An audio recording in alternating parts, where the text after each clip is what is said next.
திமுக ஆட்சிக்கு வந்தாவே ரவுடிசம் வந்துடும்.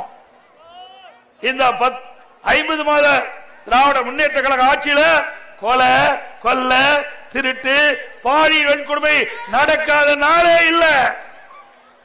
சிறுமி முதல் பாட்டி வரைக்கும் பாதுகாப்பு இல்ல. ஒரு பாதுகாப்பற்ற சூழ்நிலை. பொம்மை முதலமைச்சர் திறமையற்ற முதலமைச்சரை தடுக்க முடியல.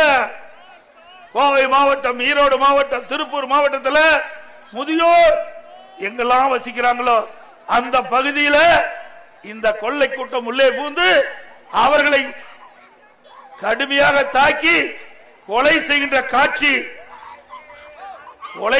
காட்சி எல்லா தொலைக்காட்சியிலையும் வந்திருக்குது. அவருடைய நகையில பறிச்சுட்டு போயிடுறாங்க, பணத்தை எடுத்துட்டு போயிடுறாங்க, அவர்களை கொடூரமான முறையில கொலை செய்யறாங்க. அதை தடுக்க இந்த ஆட்சியில திறன் இல்ல, திறமை இல்ல.